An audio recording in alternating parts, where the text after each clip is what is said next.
तर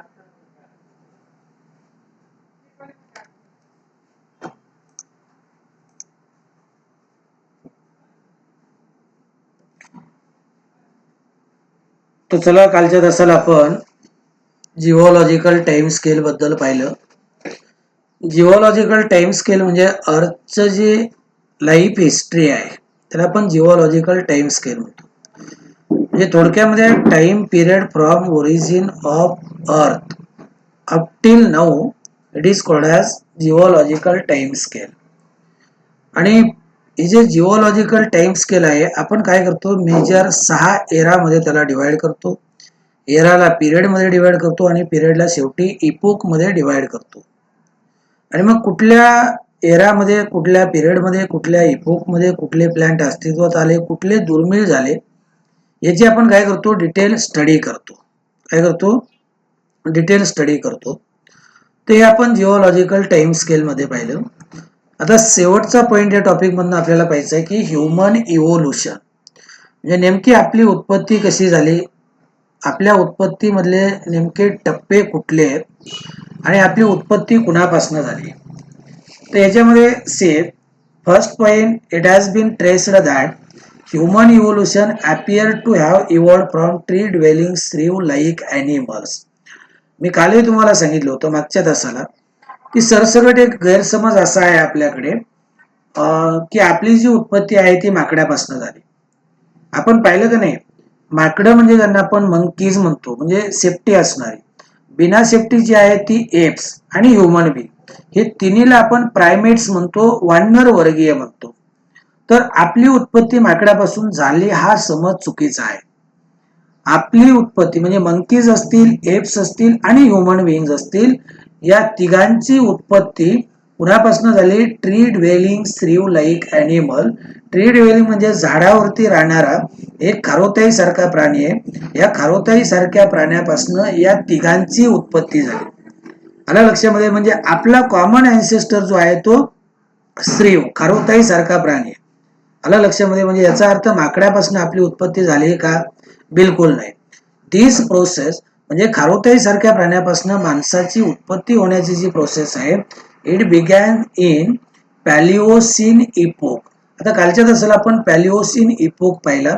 पॅलिओसिन इपोकचा जर आपण कालखंड पाहिला तर साधारणतः 65 मिलियन इयर पासून 54 मिलियन इयर पर्यंतचा हा कालखंड आहे. आणि तुम्हाला माहिती आहे का, की पॅलिओसिन इपोक मध्येच काय झालं, डायनासोरस या पृथ्वीवरनं पूर्णपणे नाहीसे झाले. तर श्रीव लाईक ॲनिमल म्हणजे खारोताई सारख्या प्राण्यापासून माकडाची, बिना सेफ्टीच्या माकडाची आणि आपली उत्पत्ती झाली. आणि ही उत्पत्तीची सुरुवात जर आपण पाहिली तर ही साधारणतः पॅलिओसिन इपोक मध्ये सुरू झाली, म्हणजे 65 मिलियन वर्षापूर्वी. During this period dwindling forest force arboreal mammal to adapt to life on land. This is very important point. काय सांगितलं त्यांनी की हा जो पिरियड आहे, हा जो कालखंड आहे, या कालखंड आता खारोताई सारखा प्राणी राहत होता कुठे, झाडावरती. तर ड्युरिंग दिस पिरियड ड्विंडलिंग फॉरेस्ट. आता ड्विंडलिंग फॉरेस्ट म्हणजे काय की फॉरेस्टची संख्या कमी झाली, झाडाची संख्या हळूहळू कमी व्हायला लागली. त्याचा परिणाम काय झाला की हे जे आर्बोरियल मॅमल्स होते, श्रीव कोण होता, आर्बोरियल. खारोताई सारखा प्राणी काय होता, आर्बोरियल मॅमल होता. तो झाडावरनं कुठे फोर्स केला की झाडावरची, झाडाची संख्या कमी झाली. त्याचा परिणाम तो काय झाला, it was forced to adapt to life on land. म्हणजे तो जमिनीवरती राहण्यासाठी काय झाला असावा, त्या कालखंडामध्ये तो मजबूर झाला असावा. This descent must have been the driving force. ही जी घटना आहे, तो झाडावरनं कुठे लँड वरती राहण्यासाठी तो मजबूर झाला, ही जी घटना आहे याच्या पाठीमागे कुठला तरी एक ड्रायव्हिंग फोर्स असेल, याला स्टिम्युलेट करणारी कुठली तरी प्रोसेस असेल. आता जो आपल्याला खाली चार्ट पाहायचा आहे ना, in the following chart it can be seen that we are most closely related to gibbons, chimpanzee and gorilla. म्हणजे ही जी बिना सेफ्टीची माकडं आहे, गिबन असेल, चिंपांझी असेल, गोरिला असेल, यांचं आणि आपलं काय क्लोज रिलेशन आहे. म्हणजे सेफ्टीच्या माकडापेक्षा सुद्धा यांचं आपलं क्लोज रिलेशन आहे. आता तुम्ही जर बघा हा चार्ट पाहिला, क्लास मॅमेलिया, आपण कुठल्या क्लासचे मेंबर आहोत, मॅमेलिया. याला आपण काय करतो, तीन सब क्लास मध्ये डिवाइड करतो. एक आहे मार्सुपियल्स. मार्सुपियल्स म्हणजे पॉच्ड ॲनिमल्स. जसं की तुमचं कांगारू असेल, कांगारू रॅट असेल, कांगारू बॅट असेल, आपण पाहिलं ना, यांच्या पोटाकडच्या बाजूने त्यांचं एंगवन प्रोटेक्शन साठी काय असते, पिशवी असते, त्यांना मार्सुपियल म्हणतो. मोनोट्रेम्स जे आहेत ना, त्यांना आपण एग लेईंग मॅमल्स म्हणतो. काय म्हणतो? एग लेईंग मॅमल्स म्हणतो. आणि जे युथेरियन्स आहेत, प्लॅसेंटल मॅमल, ज्यांच्यामध्ये प्लॅसेंटा तयार होतो. आता तुम्हाला माहिती आहे, आपण रिप्रोडक्शन मध्ये शिकलो, आपण जेव्हा आईच्या पोटामध्ये असतो, म्हणजे युटेरस मध्ये असतो, गर्भाशयामध्ये असतो, तेव्हा आईमध्ये आणि आपल्यामध्ये जे कनेक्शन तयार होतं त्याला आपण काय म्हणतो? प्लॅसेंटा. मग ज्यांच्यामध्ये प्लॅसेंटा तयार होतो, जे प्लॅसेंटल मॅमल्स आहेत, त्यांना आपण काय म्हणतो? युथेरियन्स म्हणतो. आणि जे एग लेईंग मॅमल्स आहेत, एग लेईंग मॅमल्स त्यांना आपण मोनोट्रेम्स म्हणतो, किंवा त्यांना आपण प्रोटोथेरियन्स म्हणतो. काय म्हणतो? प्रोटोथेरियन्स. आता आपल्याला पाहायचंय कुणाशी रिलेटेड? ह्युमन बीइंगशी, म्हणजे युथेरियन मॅमल्स. आता ही जी सब ऑर्डर आहे, सब क्लास आहे युथेरियन, आपण काय करतो? याला ऑर्डर मध्ये डिवाइड करतो. आपली ऑर्डर कुठली? प्रायमेट. प्रायमेट का म्हणतो? आपण वानर वर्गीय आहोत, आहे प्रायमेट. आता ही जी ऑर्डर प्रायमेट आहे, ही आपण काय करतो? दोन सब ऑर्डर मध्ये डिवाइड करतो. एक म्हणजे सब ऑर्डर प्रॉसिमी आणि दुसरा आहे सब ऑर्डर अँथ्रोपॉइडिया. हे लक्षात घ्या बरं का, मॅमलचं क्लासिफिकेशन: मार्सुपियल्स, मोनोट्रेम्स, युथेरियन. युथेरियन मध्ये आपली ऑर्डर कुठली आहे? प्रायमेट. प्रायमेटला आपण परत काय करतो? प्रायमेट नावाची जी ऑर्डर आहे, ही दोन सब ऑर्डर मध्ये आपण डिवाइड करतो. पहिली सब ऑर्डर कुठली? प्रॉसिमी. आणि दुसरी सब ऑर्डर कुठली? अँथ्रोपॉइडिया. कुठली? अँथ्रोपॉइडिया. परत बघा, सब ऑर्डर प्रॉसिमी याला आपण दोन टाइप मध्ये डिवाइड करतो: लेमर्स आणि टार्सियर्स. लेमर्स आणि टार्सियर्स. आता लेमर्स जर आपण पाहिले ना, तर lemurs these are small sized arboreal animal. Tarsier सुद्धा आर्बोरियल आहेत. लेमर्स आणि टार्सियल हे दोन्ही सुद्धा कुठे राहत आहेत? झाडावरती राहत आहेत. लेमरचे जे हँड आणि फीट आहेत, हे ग्रास्पिंग आहेत.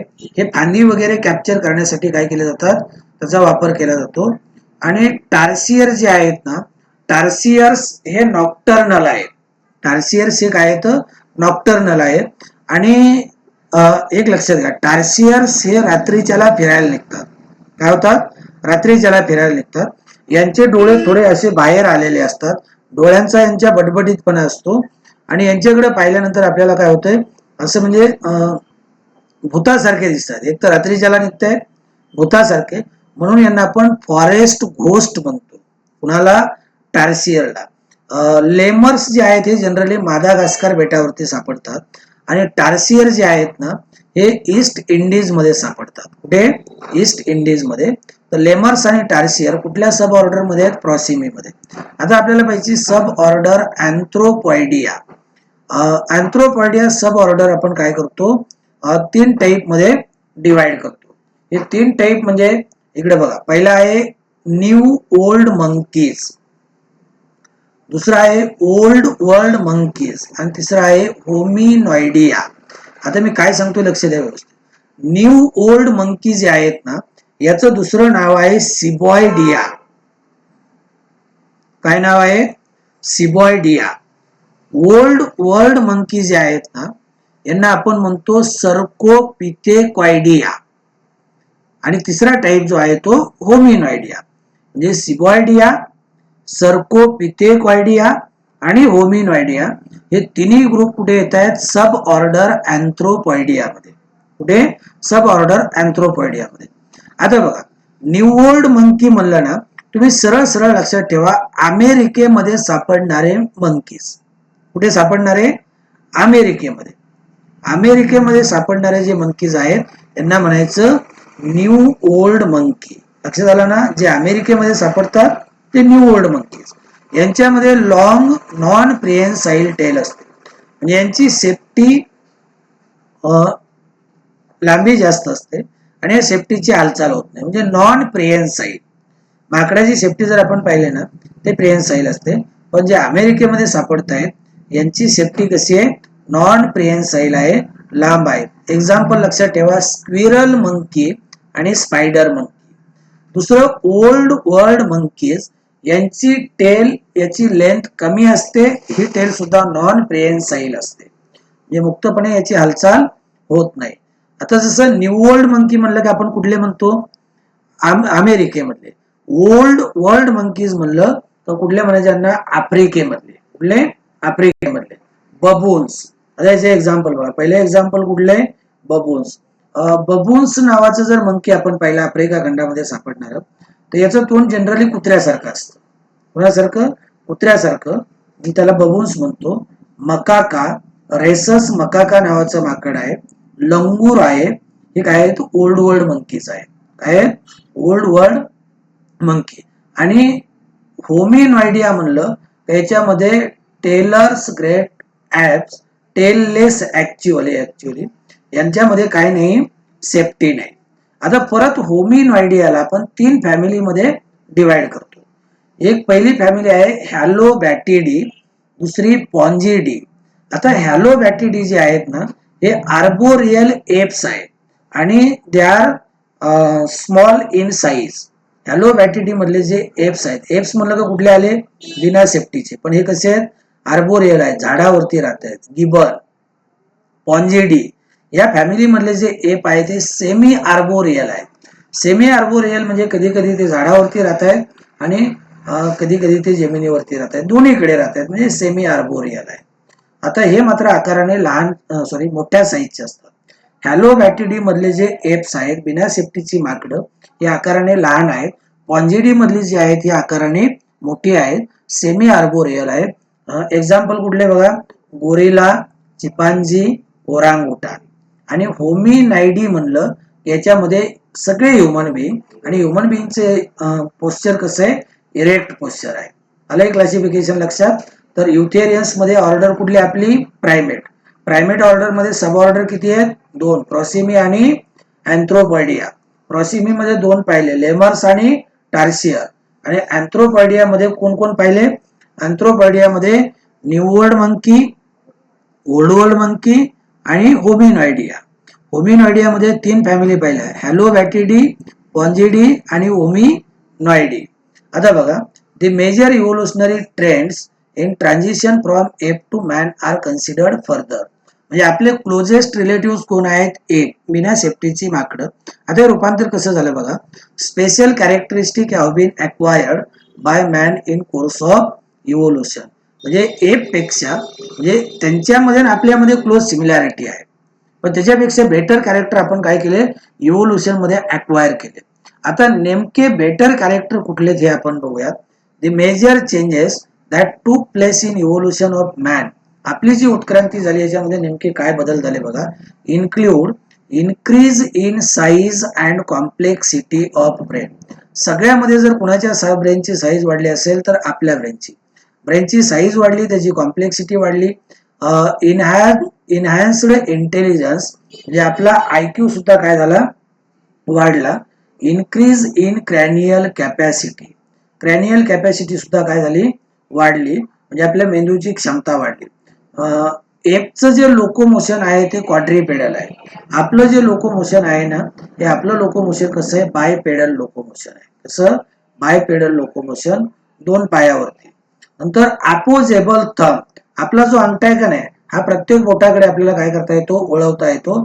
तसं एप मध्ये अपोजेबल थंब नाही. एप मध्ये क्वाड्रिपेडल लोकोमोशन आहे, 4 पायावरती चालतायत बिना सेफ्टीची माकडं. नंतर त्यांचं इरेक्ट पोस्चर नाही, आपलं मात्र काय? इरेक्ट पोस्चर आहे. आपण सरळ उभे राहू शकतो, आपल्या शरीराची ठेवण सरळ आहे. Shortening of four limb and lengthening of hind limb. बघा, हा एक मेजर डिफरन्स आहे. आपल्यामध्ये जे फोर लिम्स आहेत, हात आहेत, त्याची लांबी कमी आहे, पायाची लांबी जास्त आहे. आणि एप्स किंवा जी बिना सेफ्टीची माकडं आहेत यांच्यामध्ये हाइंड लिम्ब म्हणजे पाठीमागच्या पायाची लेंथ कमी आहे, आणि फोर लिम्ब पुढचे जे पाय आहेत याची लांबी कशी आहे? जास्त आहे. त्यांच्यामध्ये चीन ॲब्सेंट आहे. आपल्यामध्ये डेव्हलपमेंट ऑफ चीन, आपल्यामध्ये हनुवटी असते, त्यांच्यामध्ये नाही. Then broadening of pelvic girdle. आपला जो पेल्विक गर्डल आहे, हा पेल्विक गर्डल कसा आहे? ब्रॉड आहे, बेसिन लाईक आहे, म्हणजे ब्रॉड आहे, अरुंद आहे. तर डेव्हलपमेंट ऑफ लुंबार कर्वेचर. लुंबार कर्वेचर म्हणजे कमरेचं वळण, म्हणून आपण कसे वाकू शकतो, कुणीकडे आपण बेंड होऊ शकतो, त्यांच्यामध्ये लुंबार कर्वेचर नाही, त्यांच्यामध्ये कमरेचं वळण नाही.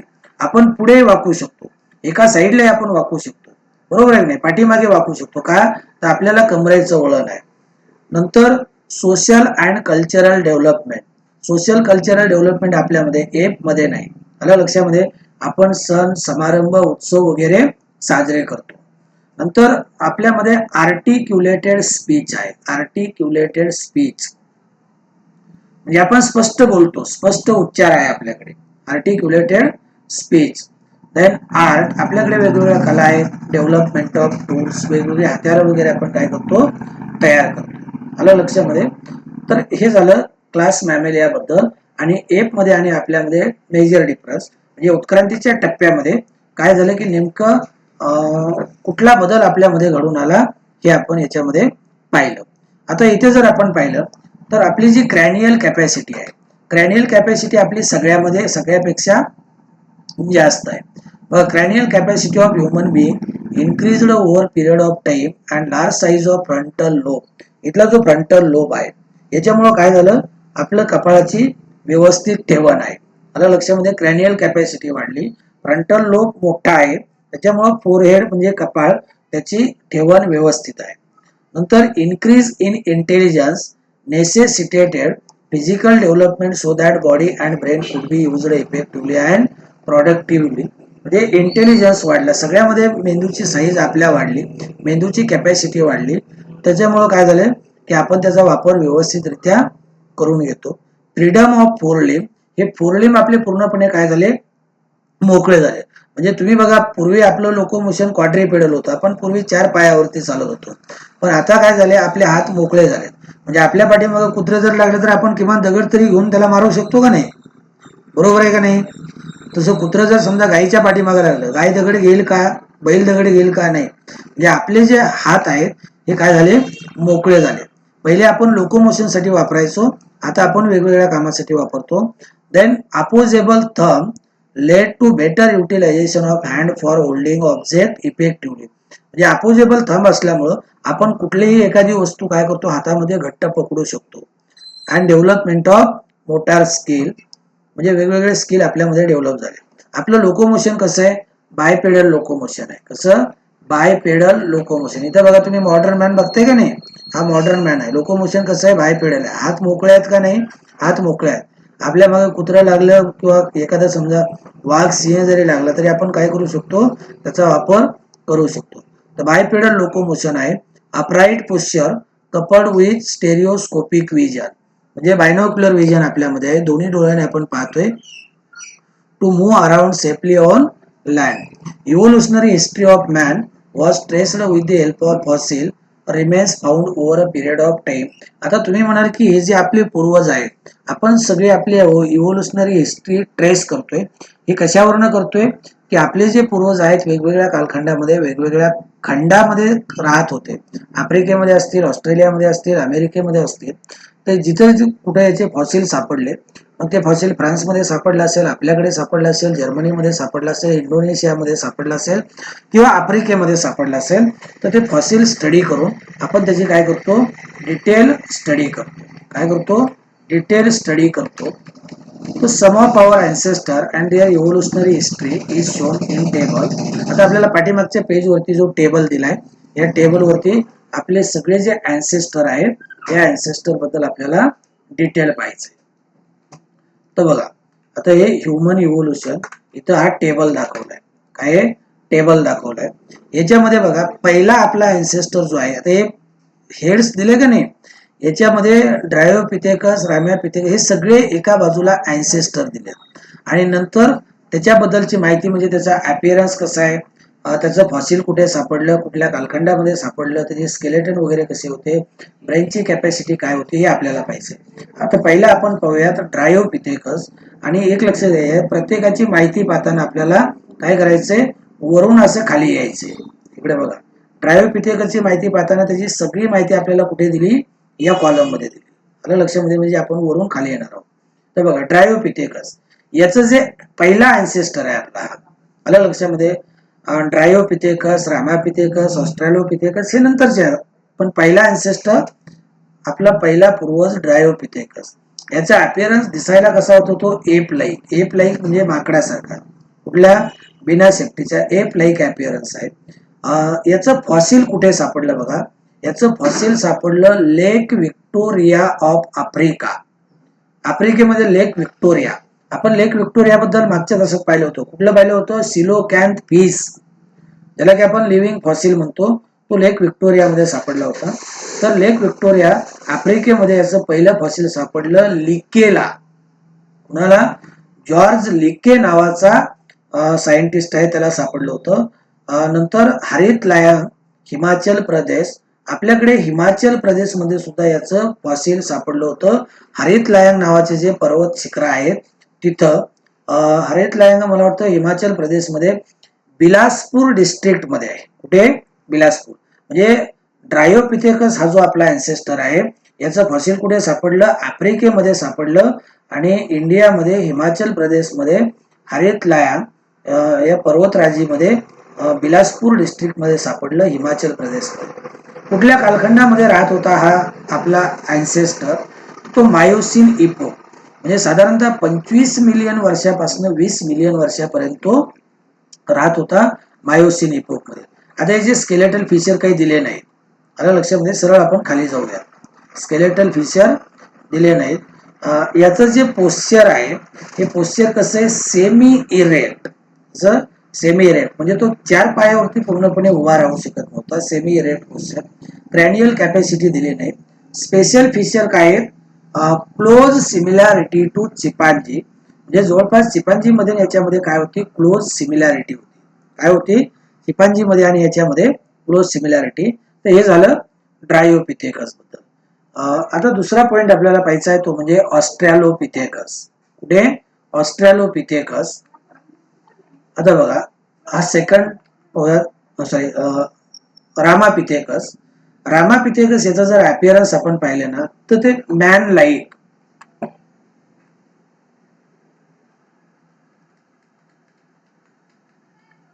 याचं अपिअरन्स कसं आहे?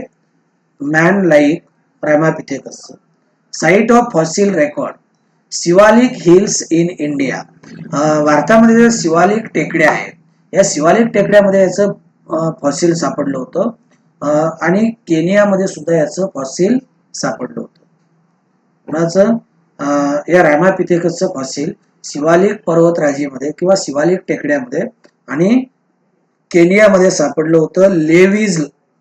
जसं ड्रायोपिथेकसचं फॉसिल कोणाला सापडलं होतं? ड्रायोपिथेकसचं फॉसिल सापडलं होतं लिकेला.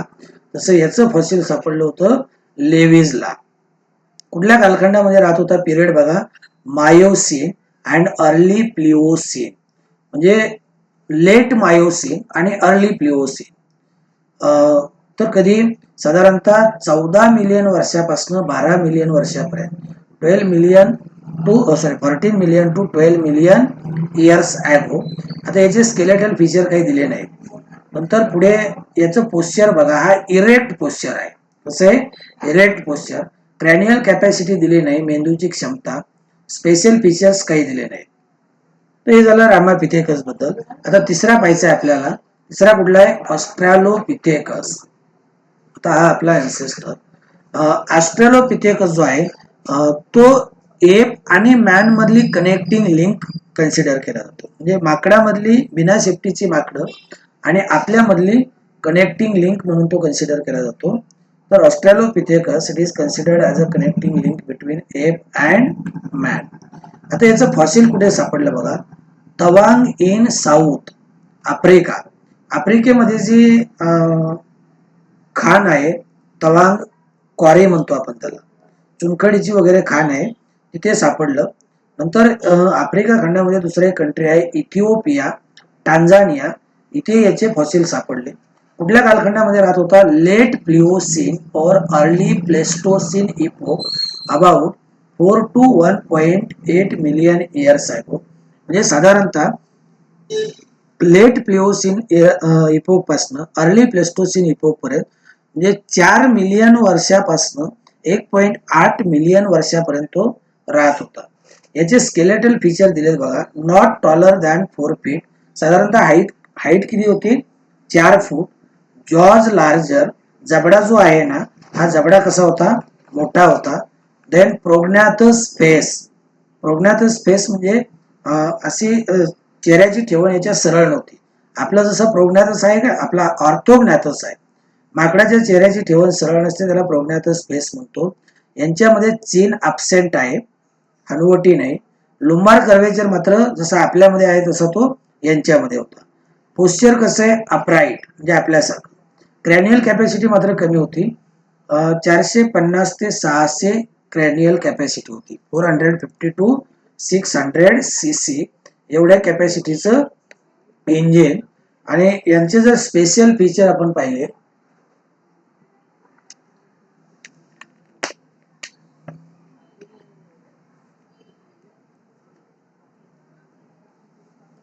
स्पेशल फीचर याला आपण काय म्हणतो man with app brain.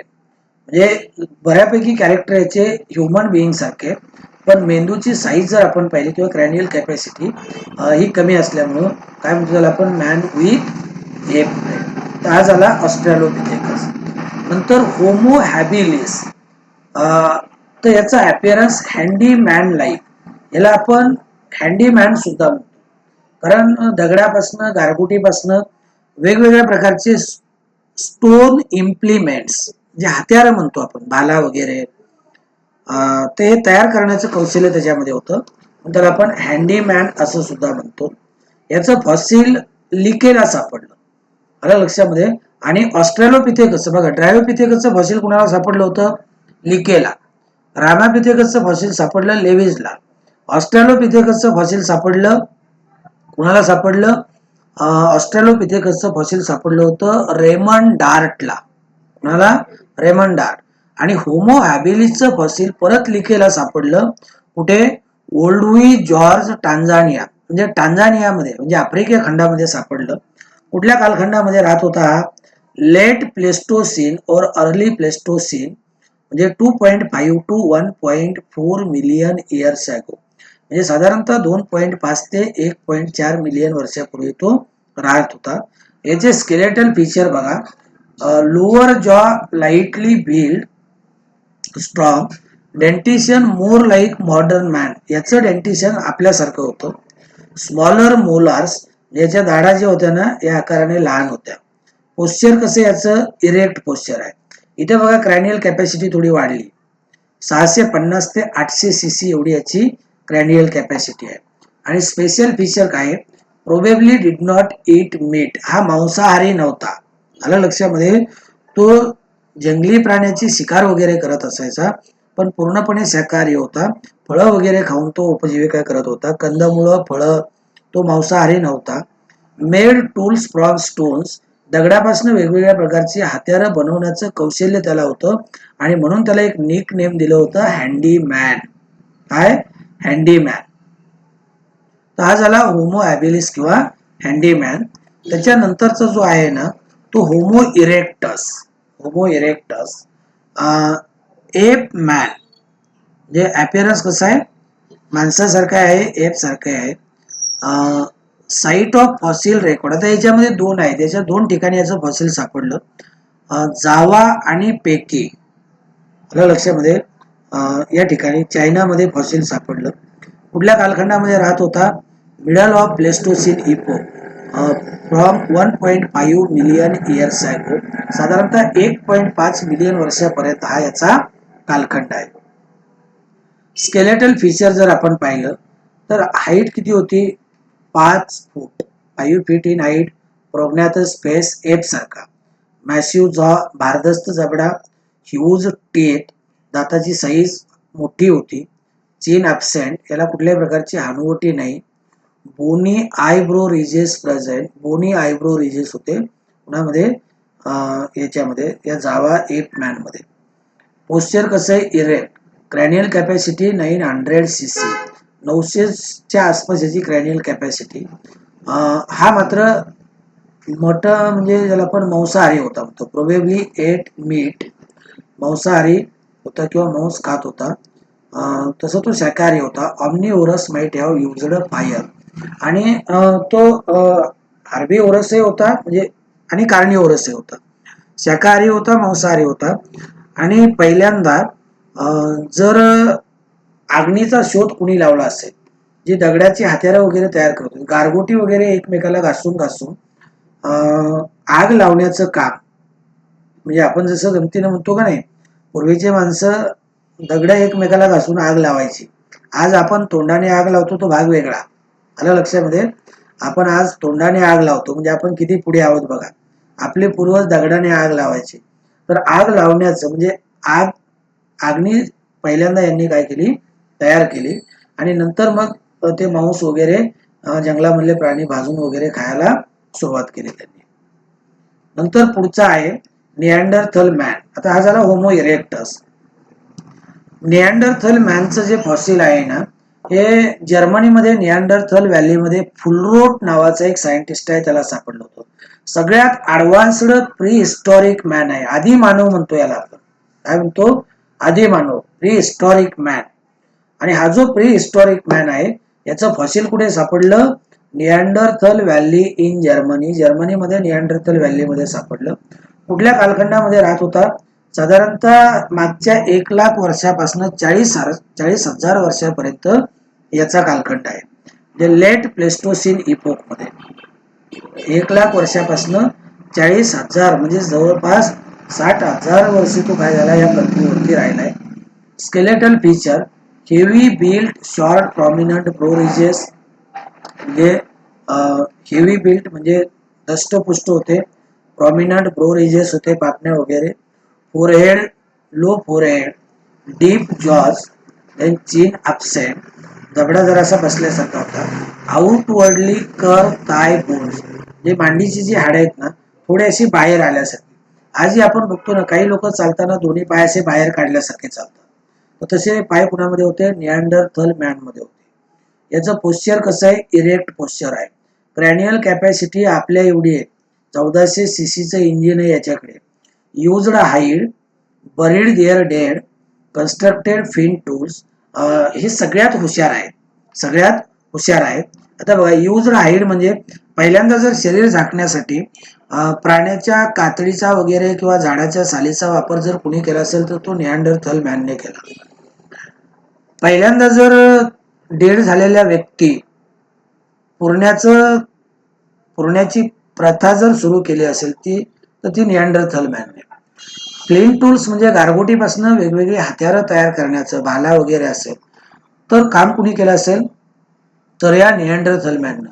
Neanderthal man ज्याला एक आपण प्रगत मानव म्हणूयात, प्रगत आदी मानव म्हणूयात.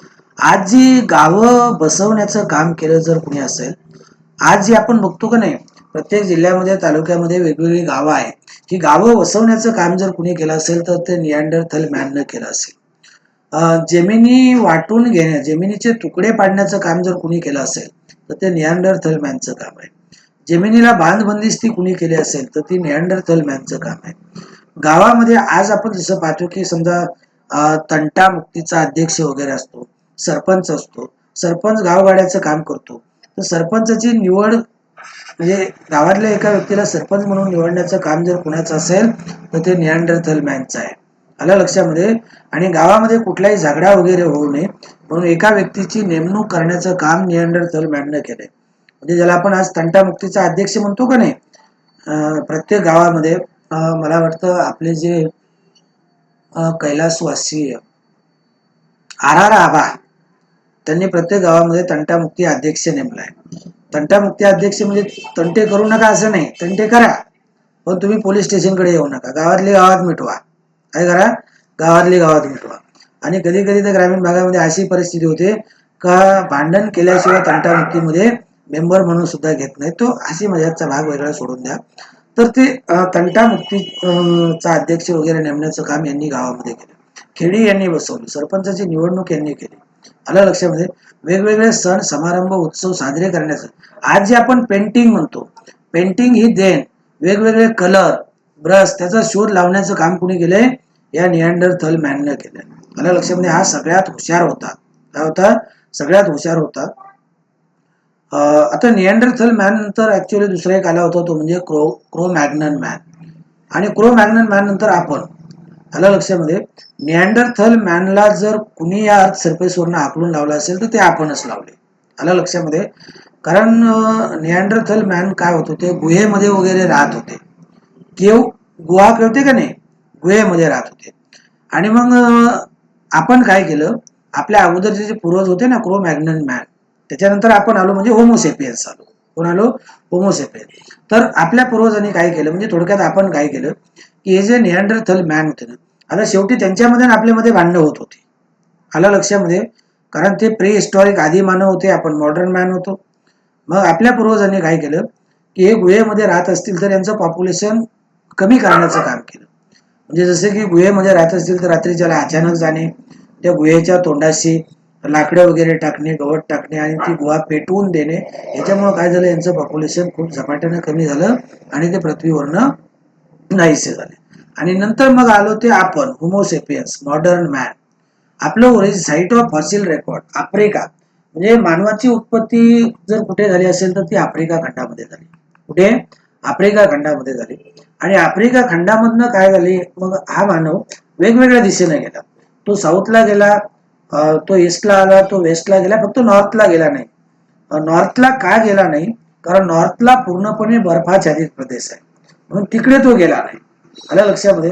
मग तो समजा आशियामध्ये गेला, युरोपमध्ये गेला, ऑस्ट्रेलिया खंडामध्ये गेला, आफ्रिका खंडामध्ये राहिला. मग आफ्रिका खंडामध्ये राहिले ते ब्लॅक राहिले, आपल्यामध्ये आले ते आपली डेव्हलपमेंट वेगळ्या पद्धतीने झाली. काही अमेरिकेमध्ये काय गेले, काही ऑस्ट्रेलियामध्ये गेले, काही न्यूझीलंडमध्ये गेले. तर आफ्रिकेमध्ये आपली उत्पत्ती झाली आणि आफ्रिकेमधनं मानव काय झाला, जगाच्या कानाकोपऱ्यामध्ये पोहोचला. 1450 कॅपॅसिटीचं इंजिन आहे आपल्याकडे, cranial capacity. Developed distinct races. आता आपल्यामध्ये वेगवेगळ्या रेसेस डेव्हलप झाल्या. Chinese, Indian, American, Japanese, German, Australian, अशा वेगवेगळ्या रेस डेव्हलप झाल्या. Developed cave art. आज जे आपण भिंतीवरती वगैरे चित्र वगैरे काढतो, भिंती रंगवण्याचं काम करतो, ऍक्च्युअली ही देणगी मी तुम्हाला सांगितलं ना, ही कुणाची आहे?